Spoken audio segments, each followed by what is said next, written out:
දවසේ සිටුවිලි.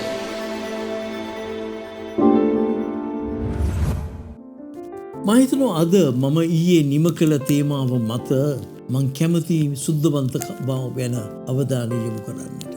එක පේත්‍රස් 1:13 ඉඳලා 25 දක්වා අපිට දෙවියන් වහන්සේ සුද්ධවන්තකම ගැන උගන්වනවා. අද මේ දෙයට මම මේ දේශනය කරන්නේ සෑහෙන වෙලාවක් උදෑසන මේ ගැන කල්පනා කරලා. ප්‍රිය සහෝදරනි, අද අපේ සභාවල් යන ගමන තාමත් භයානකයි. අපි ඇතැම් වෙලාවල් දෙවියන් වහන්සේ පාවිච්චි කරන අපගේ අරමුණු ඉෂ්ට කරගන්නට. අපිට අමතක වෙලා තිබෙනවා යම් දවසක විනිශ්චයක් තිබෙනවයි කියලා. කිතුණු අපිට විනිශ්චයක් තිබෙනවා. ඔව්, ගැලවීම මම ලබා තිබෙනවා. නමුත් කළ සේවාවල් ගැන විනිශ්චයක් තිබෙනවා. අපි එම නිසා දැන් පටන් ගමු 1 පේත්‍රස් පොතේ පළවෙනි පරිච්ඡේදයේ 13 ඉඳලා 25 දක්වා කියවන්න. ඉන්නිසා නුඹලාගේ සිත් නමැති කටි බැඳගෙන සිහි ඇතිව සිට යේසුස් ක්‍රිස්තුස් වහන්සේගේ එළිදරව් වීමේදී නුඹලා වෙතට පමුණවනු ලබන්ට තිබෙන අනුග්‍රහය පිට නුඹලාගේ බලාපොරොත්තුව සම්පූර්ණ ලෙස පිහිටුවන්න. නුඹලාගේ නොදන්නාකමේ කාලේ තිබුණු තෘෂ්ණාවලට සමාන නොවී නුඹලාගේ අතීතයේ නොදන්නා කාලයට සමාන නොවී. ප්‍රියද සහෝදරනි, එහෙනම් කිතුණුවෙකුණයින් පස්සේ මට කියන්න පුළුවන් දෙවියන් වහන්සේ නොදන්නා කාලයක් තිබුණා. ඒක උඩඟුවෙන්, ඊර්ෂ්‍යාවෙන්, කෝපයෙන්, පලිගැනීමෙන්, වංක ලෙස මුදල් උපයෝග කර ගැනීමෙන් අපි ජීවත් වුණා. ඒකනේ සමාජයේ ජීවත් වෙන්නේ. දැන් අපිට කියනවා ඔබ යේසුස් වහන්සේව පිළිගත්තා. දැන් ඒ හා සමානව ජීවත් වෙන්න බෑ. ඒක අතීතය. ඒක වලපල්ලට ගියා. ඒ තෘෂ්ණාවන් මත නෙමේ අපි අද ජීවත් වන්නේ. ඊට පස්සේ කියන දේ මොනවද? 15 වෙනි වගන්තියේදී නුඹලා කැඳ වූ තනන් වහන්සේ සුද්ධව සිටින්නක් මෙන් නුඹලාගේ මුළු හැසිරීමේදී සුද්ධව සිටින්න. දැන් අපිට කියනවා ඉස්සර වගේ නෙමේ. දැන් නුඹව කැඳවූ දෙවියන් වහන්සේ සුද්ධව සිටින්න නිසා නුඹගේ සෑම හැසිරීමකදී මං අගය කරනවා පේදුතුම එක ඇතුළත් කිරීම ගැන. සෑම හැසිරීමකදී දෙවියන් වහන්සේ සුද්ධව සිටින්නාක් මෙන් නුඹලා සුද්ධව සිටින්නයි කියලා. ප්‍රිය සහෝදරනි, අතීතයේ ලෙස නෙමෙයි දැන්. දැන් කැඳවූ දෙවියන් වහන්සේ සුද්ධවන්තයි. ඒ සුද්ධවන්ත දෙවියන් වහන්සේව අනුගමනය කරන අපි සෑම ක්‍රියාවලියකදීම අපි සුද්ධව ජීවත් වන්නට ඕනේ. මම අරයට වඩා හොඳයි නෙමෙයි. මගේ හැම හැසිරීමේදීම සුද්ධව සිටින්නට ඕනේ. මිනිස්සු දකින්නකොට මම සුද්ධව සිටිනවා නෙමෙයි. මිනිස්සු නොදකින්න වෙලාවෙදී මම සුද්ධව ජීවත් වෙනවා. ප්‍රිය සහෝදරනි, මේ සුද්ධව ජීවත් වෙනවා කියන්නේ දෙවියන් වහන්සේට වෙන්වීමක්. සමහර ධර්මයන් වල කියනවා අපි යම් දෙයක් ගැන භාවනා කරලා අපි සුද්ධවන්ත භාවයට එනවයි කියලා. මෙතන කතා කරන්නේ එවන්නක් ගැන නෙමෙයි.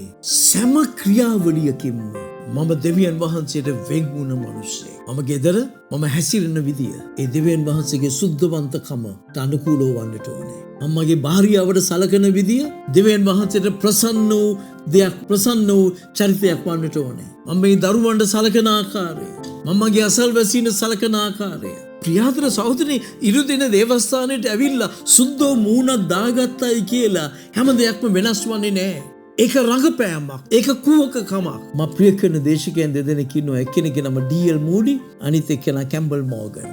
ඩී.එල්. මූඩි ජේෂ්ඨයා, කැම්බල් මෝගන් බාලයා. දවසක් ඩී.එල්. මූඩි අහනවා, කැම්බල් සුද්ධවන්තකම කියන්නේ මොකක්ද කැම්බල්? කැම්බල් පිළිතුරක් දෙන්නේ නැහැ. ඔව් දන්නවා ඩී.එල්. මූඩි යමක් උඩු ගන්නන්න හදනවයි කියලා. ටිකටාර පස්සේ ඩී.එල්. මූඩි වෙලස කියනවා, කැම්බල් ආලෝකයේ ඉන්න වෙලාවෙත් අඳුරේ ඉන්න වෙලාවෙත් එක හා සමාන චරිතයක් ඇති මිනිසයා තමයි සුද්ධවන්තයා කියන්නේ. හිතුණු අපිට ජීවිත දෙකක් බෑ. පෙනෙන එකක්, සැඟවුණු ජීවිතයක් බෑ. ප්‍රිය සහෝදරනි, සැඟවූ දේවල් කවදා හරි එළිදරව් වෙනවා. එම නිසා අපි ප්‍රවේශම් වන්නට ඕනේ. දැන් අපි ඉතුරු වගන්තිය දිහා බලන විට අපිට ඉතුරු වගන්තීන් කියනවා ඇයි අපි සුද්ධවන්තයන් වශයෙන් ජීවත් වන්න ඕනේ කියලා. 17 වෙනි වගන්තිය බලන්න.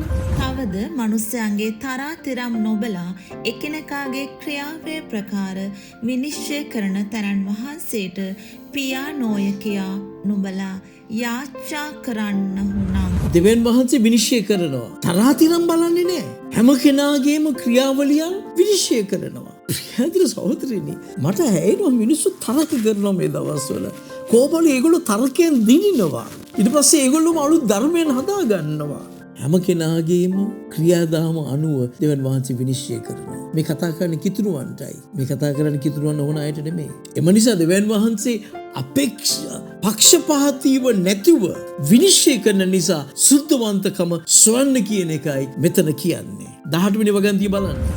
නිසාද නුඹලාගේ පියවරුන්ගෙන් ලැබූ නුඹලාගේ නිස්පල හැසිරීමෙන් නුඹලා මුදනු ලැබුවේ රන් රිදී වැනි වූ දිරායන දේවල් කරන කොටගෙන නොව කැලලක්වත් පළුද්දක්වත් නැති බැටළු පැටවුගේ ලේ වැනි වූ ක්‍රිස්තුස් වහන්සේගේ අනර්ගලය කරන කොටගෙන බව නුඹලා දන්නහුය. දැන් දෙවනි කාරණේ කියනවා. නුඹලාව ගැලවනු ලැබුවේ රන් රිදී රත්තරන් වලින් නෙමෙයි.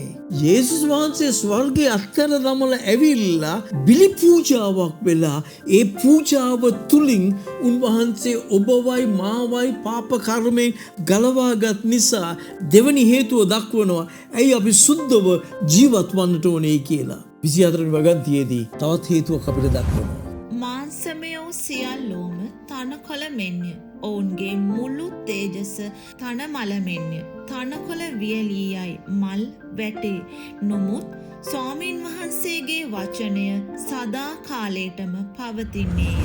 ප්‍රයෝජනයි මනුස්ස ජීවිතයේ හැම විටම සංසන්දනය කර තිබෙනවා තනකොළ මල් වලට, කැලෑවල් වල තිබෙන ගස් වලට. ඒවා අද තනකොළ මලක් උදේ පිපෙනවා. හවස වෙන විට ඒවා නැති වෙනවා. අපි ජීවත් වන කාලය කෙටි తాවකාලිකයි.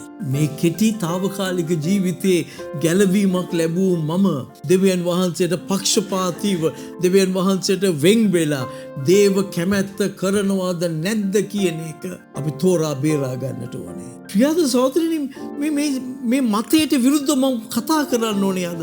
මම ගැලවීමක් ලැබුවා, මම නිදහස ලැබූ කෙනා. මම දැන් සෞභාග්‍ය පස්සේ එළවනවා. මට දැන් නිදහසක් තිබෙනවා. මාව කවුරුත් විනිශ්චය කරන්න බෑ.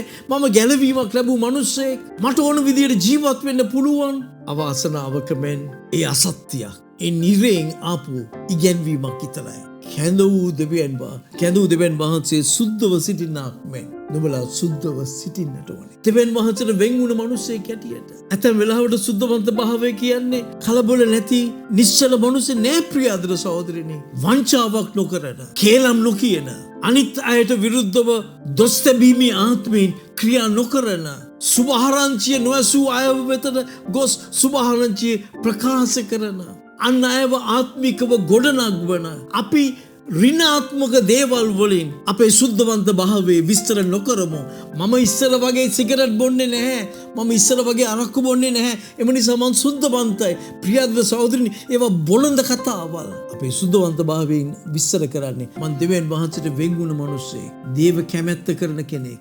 යේසුස් වහන්සේ මෙන් මෙලොවේ ජීවත් වෙන මිනිස්සෙක්. එලෙස ජීවත් වෙන්නට දෙවියන් වහන්සේ ඔබටත් මටත් උපකාරී වේවා කියා මම ප්‍රාර්ථනා කරමින් මෙලෙස යාඥා කරනවා. ස්වාමිනේ, අපි දුබල මනුස්සයන් සුද්ධවන්තයන් ලෙස ජීවත් වීමට අපිට උදව් කරන්න ස්වාමිනේ. යේසුස් වහන්සේගේ නාමයෙන්.